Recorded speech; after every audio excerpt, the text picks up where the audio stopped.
In the bustling hallways of Maplewood High School, there was a girl who always walked with her head held high, but not because she wanted to stand out. Her name was Maya, and she wasn't one of those loud students you'd notice right away. She was quiet, thoughtful, and observant, someone who preferred listening over talking. But that didn't mean she didn't have strong opinions or dreams. In fact, her dream was big. She wanted to be an investigative journalist someday. She loved uncovering truths, asking tough questions, and making sure people's voices were heard. Maya had always been a good student. Teachers liked her because she paid attention in class, turned in assignments on time, and never caused trouble. Her classmates respected her too, even if they didn't hang out much outside of school.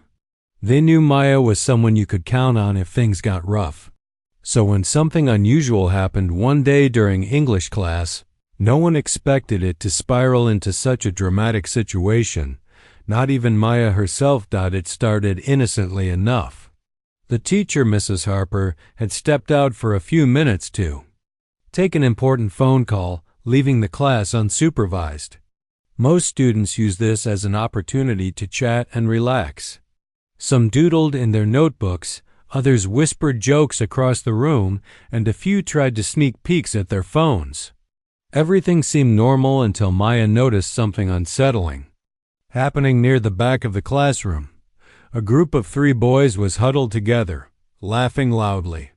At first glance, it looked harmless, just some kids goofing around.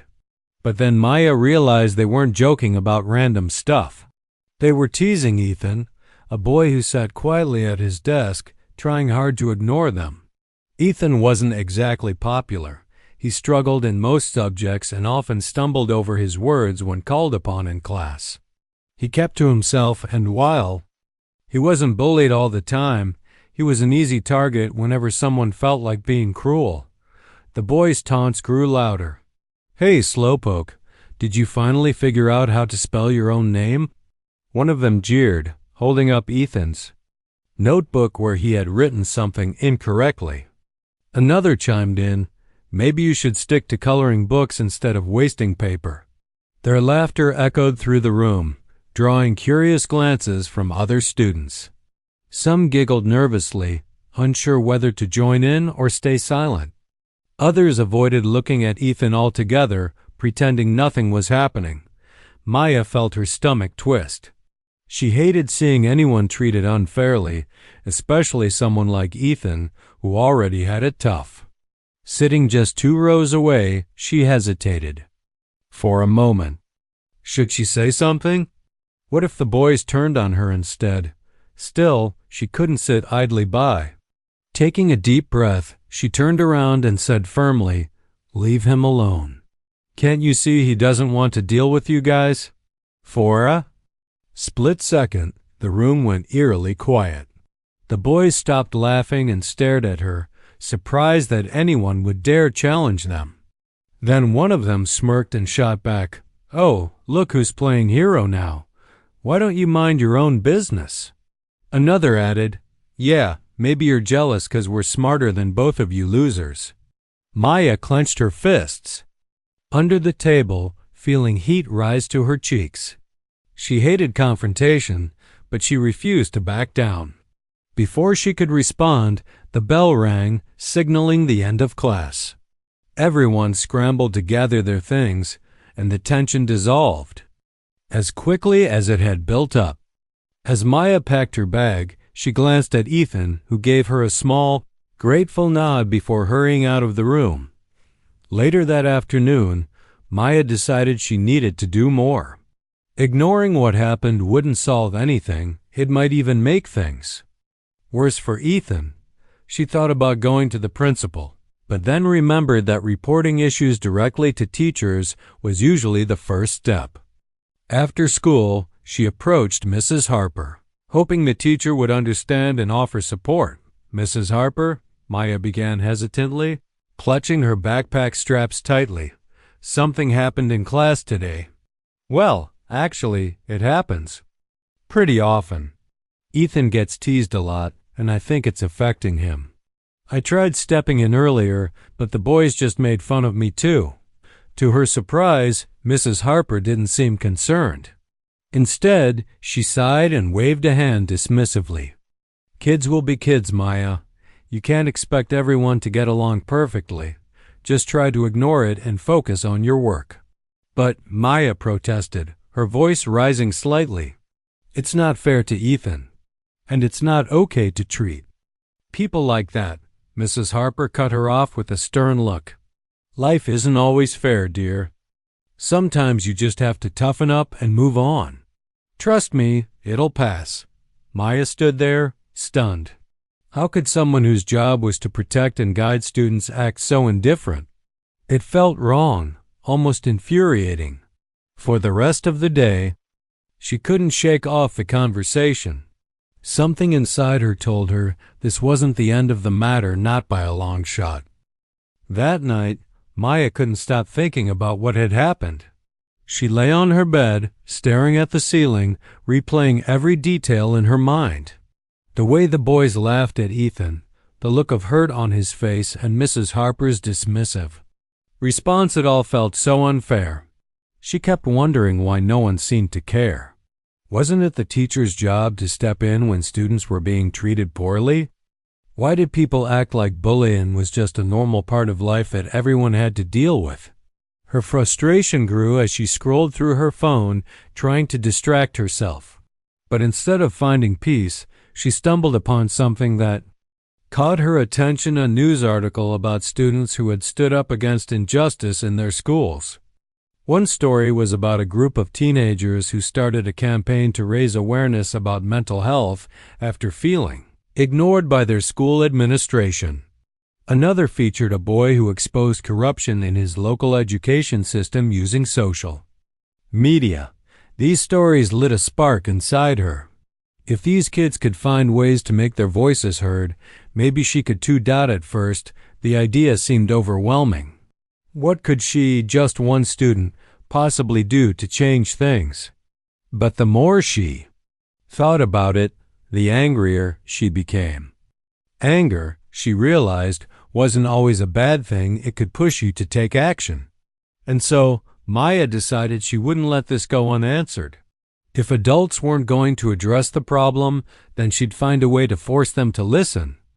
Next morning, Maya arrived at school with a plan forming in her mind. She grabbed an old notebook from her bag and began jotting down everything she could remember about the bullying incidents she had witnessed, not just the one involving Ethan, but others she had seen or heard about over the years. Names, dates, locations, even specific quotes if she could recall them. She wanted to create a record, something concrete that would show exactly how widespread and harmful the issue was. As the days passed, Maya became more intentional about observing what went on around her. During lunch breaks, she noticed cliques forming in the cafeteria, isolating certain students. In the hallways, she saw kids mocking each other for their clothes, grades, or accents. Even during class, subtle put-downs slipped through unnoticed by teachers. Every time she witnessed something, she added it to her growing list. It wasn't easy sometimes. She felt like she was carrying the weight of the entire school on her shoulders, but she reminded herself why she was doing it. Someone had to stand up. One evening, while working on her notes, Maya remembered something her dad used to tell her: "If you want people to pay attention, tell a story." That's when inspiration struck. Instead of simply documenting the incidents privately, she decided to share them with a wider audience. She created a blog under a pseudonym, Truth Seeker, and started posting short articles about the problems at Maplewood High. Each post focused on a different aspect of the issue, from unchecked bullying to teachers brushing off complaints. She wrote honestly but carefully, making sure not to name individuals directly, since she didn't want to violate anyone's privacy or get into trouble herself. At first, only a handful of people visited the blog. Most were anonymous users who left comments like, "This is happening at my school too," or "Thank you for speaking up." But slowly, word spread. Other students discovered the blog and began sharing it with their friends. Some even sent her messages, thanking her for shining a light on issues they had been too scared to talk about themselves. Parents found the site too, expressing concern about the environment their children were being raised in. Within weeks, the blog gained traction, becoming a topic of whispered conversations in classrooms and hallways.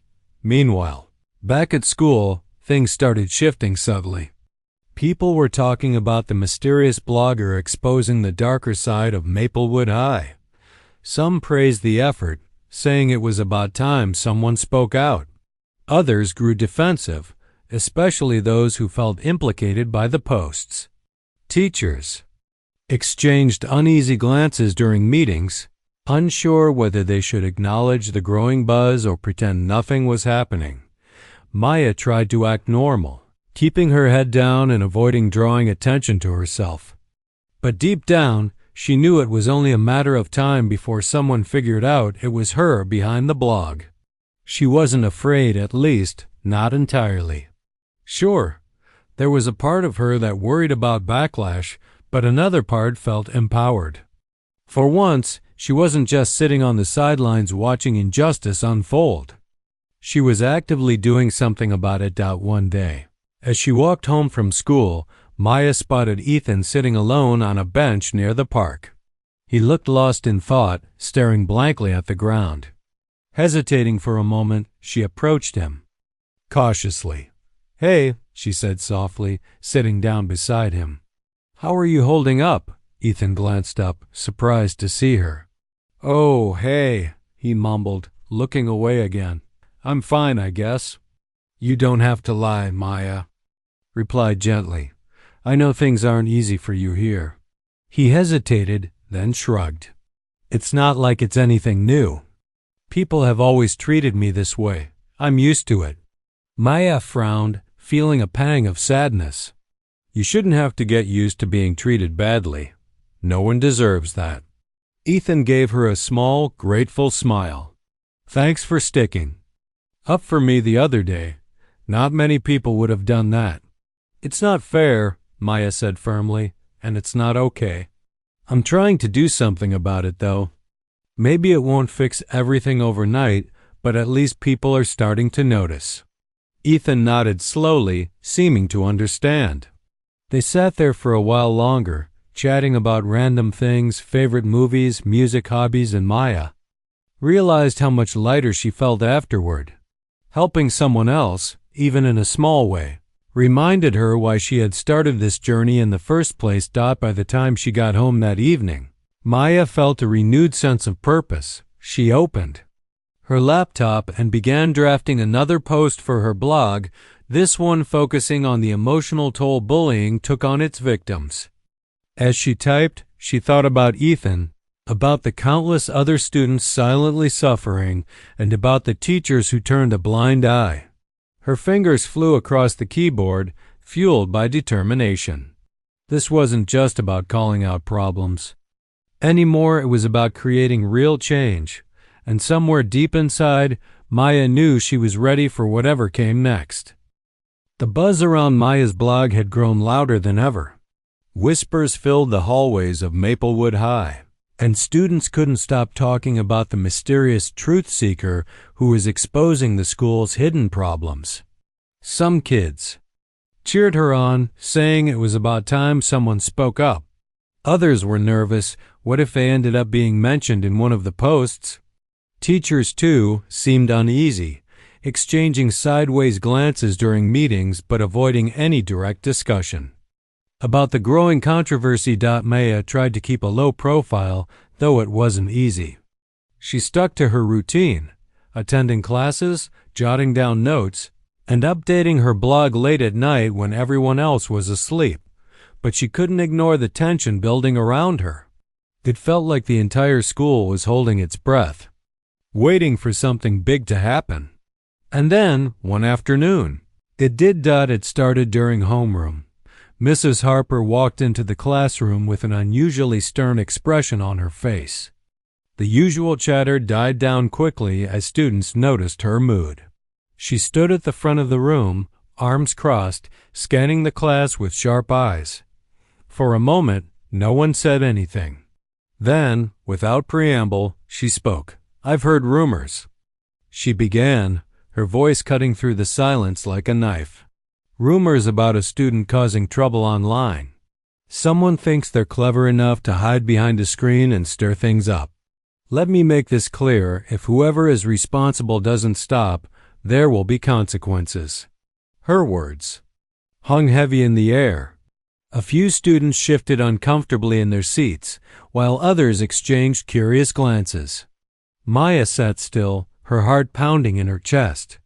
She didn't dare look up, afraid that even the slightest movement might give her away. Outwardly, she remained calm, but inside, her mind raced. Was Mrs. Harper really going to confront her? Did she already suspect? Before anyone could react, Maya raised her hand slowly, keeping her voice steady despite the storm of emotion swirling inside her. "Can I ask something?" she said, meeting Mrs. Harper's gaze directly. Mrs. Harper blinked, clearly surprised by the interruption. "Yes? What if the person isn't causing trouble?" Maya continued carefully, choosing each word with precision, but trying to highlight real problems we face here. Problems that maybe aren't being addressed properly. The room fell silent again, every pair of eyes now fixed on Maya. Mrs. Harper stared at her for what felt like an eternity before responding. When she finally spoke, her tone carried a mix of frustration and disbelief. "Real problems?" she repeated, almost mockingly. "Life isn't perfect, Maya. Sometimes you have to learn to deal with things yourself." Maya took a deep breath, her pulse quickening. She hadn't planned to challenge Mrs. Harper so openly, but the teacher's dismissive attitude pushed her over the edge. "Maybe dealing with things means speaking up when no one else will," she replied evenly, her voice firm yet respectful. "If people don't feel safe or supported, how can they focus on learning? Isn't that part of your job to help us?" For a split second, the room felt frozen. No one moved, no one spoke. Even the clock on the wall seemed to tick louder than usual. Mrs. Harper's face flushed red, whether from anger or embarrassment, it was hard to tell. She opened her mouth to respond but closed it again, clearly caught off guard. Instead, she turned away abruptly and busied herself writing on the board, signaling the end of the conversation. As the rest of the period dragged on, Maya kept her head down, pretending to focus on her work. But her mind was racing. Part of her wondered if she had gone too far. Would Mrs. Harper retaliate somehow? Would she try to find out who was behind the blog? Another part of her, however, felt a strange sense of relief. For once, she hadn't backed down. She had stood her ground and made her point loud and clear. When the bell finally rang, signaling the end of homeroom, Maya gathered her things quickly and headed for the door. As she stepped into the hallway, she noticed several classmates watching her curiously. One girl gave her a small nod of approval, while another whispered to her friend, "Did you hear what she just said to Mrs. Harper? That was epic." Word spread fast. By lunchtime, nearly everyone knew about the confrontation. Some students approached Maya cautiously, asking if she was okay or congratulating her for standing up to the teacher. Others kept their distance, unsure whether to admire her bravery or worry about potential fallout. Even Ethan sought her out later that day, giving her a shy smile and quietly thanking her for sticking up for him, not just once, but twice now. That evening, as Maya sat at her desk updating her blog, she reflected on the day's events. Writing had always been her way of processing emotions, and tonight was no exception. In her latest post, she recounted the exchange with Mrs. Harper, not verbatim, of course, but capturing the essence of it. She titled the entry, "Speaking Up When Silence Hurts," and poured her thoughts onto the page. Sometimes staying quiet feels easier than speaking up. After all, speaking up comes with risks. You might get ignored, criticized, or even punished. But staying silent has its own cost. It lets problems fester, makes victims feel invisible, and allows those in power to turn a blind eye. Today, I chose not to stay silent. And while I don't know what will happen next, I do know this. Change starts with courage. It starts with saying, "This isn't right," even when no one else is willing to say it. By the time she had published, her fingers trembled slightly from exhaustion and excitement. She knew she was stepping further into uncharted territory, but she also knew she couldn't turn back now. Each post, each comment, each act of defiance brought her closer to her goal, making Maplewood High a better place for everyone. Over the next few days, the atmosphere at school shifted noticeably. Students divided into two camps, those who supported Maya, or rather, the anonymous truth seeker, and those who sided with the teachers, claiming the blog was stirring unnecessary drama. Tensions ran high, and conversations often turned heated. During one particularly intense debate in the cafeteria, a group of seniors argued that the blog exaggerated the issues, while younger students defended it passionately, insisting it was shedding light on truths adults refused to see. Amidst the chaos, Maya stayed focused. She continued documenting incidents, updating her blog regularly, and encouraging others to share their stories anonymously. Her inbox flooded with messages from students who wanted to contribute or simply thank her for giving them hope. Parents reached out too, expressing gratitude for bringing attention to problems they hadn't realized existed. Local news outlets even picked up the story, running features about the rise of student activism in schools across the country. Through it all, Maya remained determined. She knew the road ahead wouldn't be easy, but she also knew she wasn't alone anymore.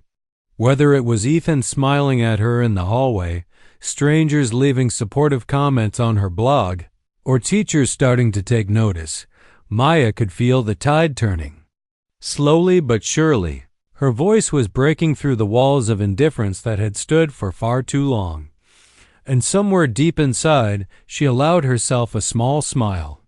This fight wasn't just hers, it belonged to everyone who believed in fairness, kindness, and justice.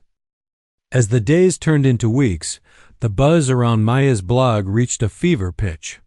What had started as whispers in the hallways of Maplewood High had now become a full-blown conversation that spilled far beyond the school gates. Parents were talking about it at PTA meetings.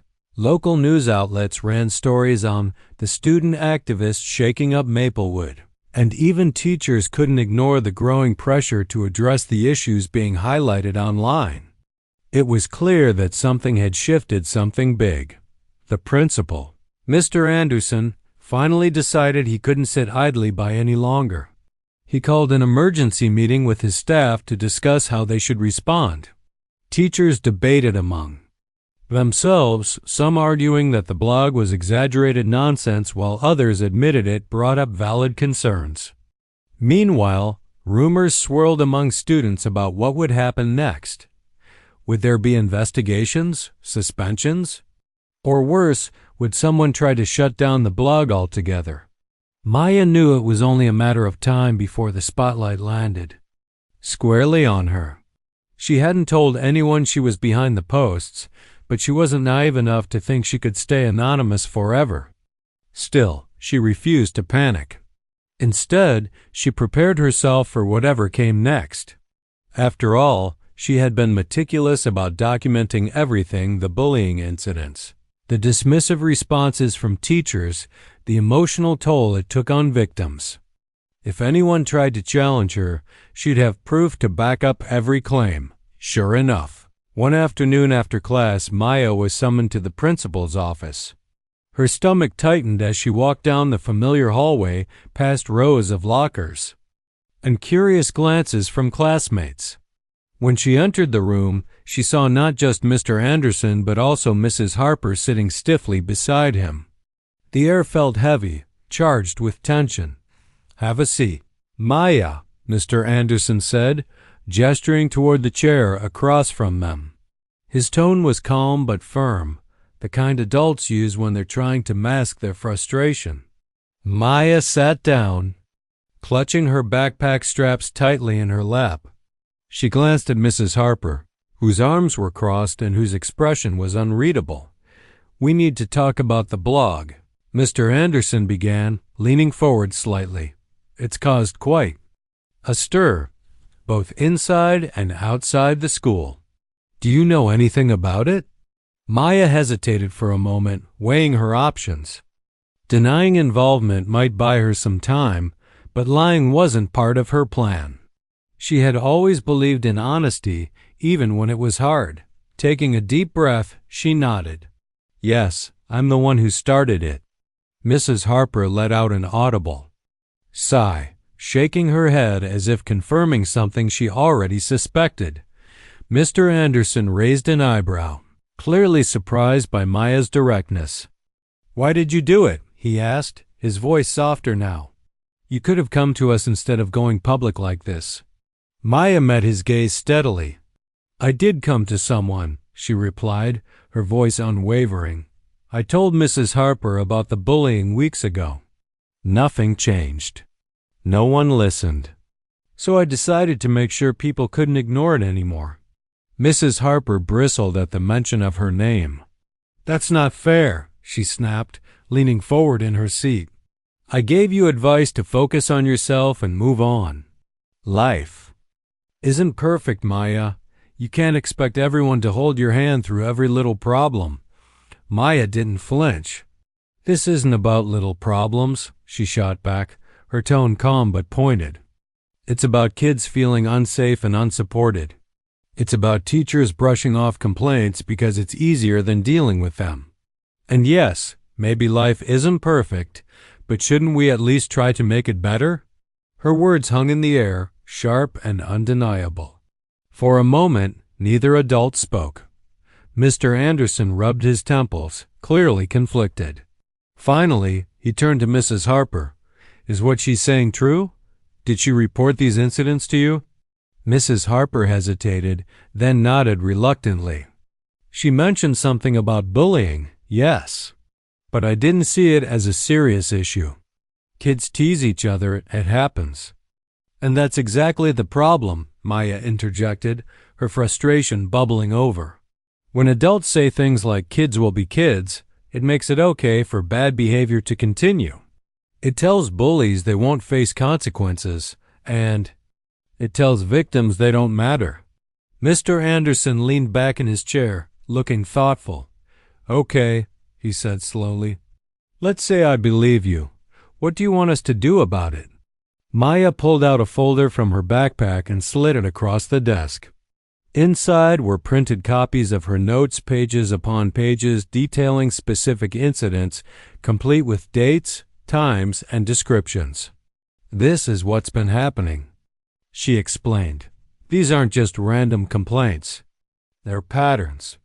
Patterns that show how widespread the problem is. I want the school to take real action, not just empty promises. That means training teachers to recognize and address bullying, creating safe spaces for students to report issues without fear of retaliation, and holding people accountable when they fail to act." For a long moment, no one spoke. Mr. Anderson flipped through the documents, his expression growing more serious with each page. Mrs. Harper looked away, her earlier defensiveness giving way to discomfort. Finally, the principal closed the folder and sighed deeply. "You've clearly put a lot of thought into this," he admitted. "And you're right. We haven't done enough. This needs to change." He turned to Mrs. Harper. "We'll start by reviewing our policies and procedures. There will be mandatory training sessions for all staff starting next month. We'll also set up a task force, including students, to ensure we're addressing these concerns effectively." Then, looking at Maya, he added, "And I want you to be part of that task force. Your perspective is valuable, and frankly, we need voices like yours to guide us." Maya blinked, caught off guard by the offer. Part of her wanted to refuse, It felt strange to suddenly be invited into the very system she'd been criticizing. But another part of her realized this was an opportunity to create meaningful change from within. Slowly, she nodded. "Okay," she said, "but only if you promise to follow through. Words aren't enough anymore." Mr. Anderson held her gaze, nodding solemnly. "You have my word." Later that evening, Maya sat alone in her room, replaying the meeting in her mind. She felt a mix of emotions: relief that her efforts hadn't been wasted, pride in standing her ground, and a lingering sense of caution. Change wouldn't happen overnight, and she knew there would still be resistance from some corners of the school. But for the first time in a long while, she allowed herself to feel hopeful. The next day at school, things felt different. Students approached her openly, thanking her for pushing for reforms. Even some teachers who had previously dismissed her concerns now acknowledged her courage. Mrs. Harper avoided eye contact during homeroom, but Maya noticed a subtle shift in her demeanor, a hint of regret perhaps, or at least a newfound awareness of the impact her actions, or lack thereof, had on students. One unexpected ally emerged: Ethan. Though he rarely spoke up in class, he sought Maya out during lunch to express his gratitude. "I never thought anyone would care about what happens to me," he admitted quietly. "But you did, and now things are changing. Thank you." Maya smiled, feeling a warmth spread through her chest. "It's not just me," she replied. "Everyone deserves to feel safe and supported. That's why I'm doing this for all of us." As the weeks went by, the changes promised by Mr. Anderson began taking shape. Teachers attended workshops on recognizing and addressing bullying, and posters went up around the school encouraging students to report issues anonymously. The task force Maya joined met regularly, brainstorming ways to foster a more inclusive and supportive environment. Not everyone agreed on every decision, but the fact that conversations were happening at all was progress. Still, Maya remained vigilant. She knew better than to assume the fight was over. Bullies adapted, finding new ways to torment their targets, and complacency was always a risk. But she also knew she wasn't alone anymore. Whether it was Ethan smiling shyly in the hallway, parents advocating for reform, or teachers stepping up to support their students, Maya could see the ripple effect of her actions spreading wider every day, and somewhere deep inside, she allowed herself a quiet moment of triumph. She had taken a stand, not just for herself, but for everyone who had ever felt powerless. In doing so, she proved that one voice, no matter how small, could spark a movement. In a city where the nights were darker than they should be and danger seemed to lurk around every corner, there lived a woman who had learned to survive on her own terms. She wasn't extraordinary in the way movies make heroes seem: no capes, no superpowers, just grit and determination. Her name wasn't important. What mattered was how she carried herself, like someone who knew life could knock you down but never break you.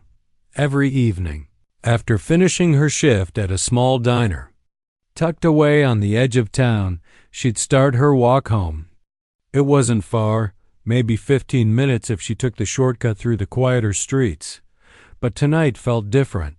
The air was heavy, almost suffocating, as though something unseen was pressing against her chest. Maybe it was the weather. Or maybe it was instinct, the kind that kicks in when trouble is brewing before you even see a dot. As she turned onto the main road, she noticed them for the first time. 4 figures stood near the bus stop, their silhouettes barely visible under the flickering streetlight. At first glance, they didn't look unusual. Just another group hanging out late, probably causing mischief like so many others in this part of the city. But then one of them moved closer, his steps slow and deliberate, and she felt her stomach tighten. These weren't ordinary kids looking for fun, they were trouble with a capital T. She tried not to panic. Instead, she focused on keeping her pace steady, her head high, pretending she hadn't noticed them. If there was one thing she'd learned over the years, it was that showing fear only made things worse. Still, she couldn't shake the feeling that they were watching her, studying her every move. And sure enough, as she passed by, she heard the faint shuffle of footsteps behind her. Her heart raced, but she didn't turn around. That would have been a mistake, a sign of weakness. Instead, she gripped her bag tighter, feeling the cold metal of her pepper spray inside. She told herself to stay calm, to think clearly. There was still a chance they'd lose interest and leave her alone. But deep down, she knew better. This wasn't random, it was calculated. They wanted her to know they were there. The sound of laughter reached her ears, low and mocking, sending chills down her spine. One of them called out, "Hey, lady, where are you going so fast?" His voice was sharp, laced with menace. Another joined in, "Yeah, slow down. We just want to talk." Talk? She almost laughed at the absurdity of it. No one chased someone halfway across the city just to chat. Her mind raced as she weighed her options. Should she run? No, running would only make them chase harder. Should she scream? Maybe, but who would hear her out here? The streets were deserted, the windows of nearby buildings dark and empty. She needed a plan, and fast. Then she spotted it, an alleyway up ahead. Narrow and shadowy, it wasn't exactly inviting, but it offered a sliver of hope. If she timed it right, she might be able to slip away unnoticed. Taking a deep breath, she veered sharply into the alley, her footsteps quickening. For a moment, she thought she'd succeeded. The voices faded, replaced by the echo of her own breathing.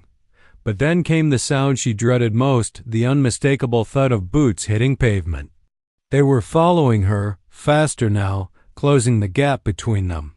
Panic bubbled up inside her, threatening to overwhelm her senses. Don't give in, she reminded herself. Stay strong. Reaching the end of the alley, she realized too late that it was a dead end. A chain-link fence blocked her path, its rusted metal glinting faintly in the moonlight. Trapped. The word echoed in her mind like a death sentence. Slowly, she turned to face them, her back pressed against the fence. 4 pairs of eyes stared back at her, gleaming with malice. The leader stepped forward, his frame towering over hers. He smirked, clearly enjoying the power he held over her. "Thought you could get away, huh?" He sneered, his voice dripping with contempt. Bad move. For a second, all she could do was stare at him, her mind blank with terror. Then, something shifted inside her. Fear gave way to anger, and anger ignited a spark of defiance. She wasn't going to let them win, not without a fight. Clutching her pepper spray, she squared her shoulders and met his gaze head on. "Back off," she said, her voice trembling but firm. "Or I swear you'll regret it." He laughed, a harsh grating sound that echoed off the walls. "You really think you're going to take us all on? Look at you, you're nothing." Nothing. The word stung more than it should have. But instead of breaking her, it fueled her resolve.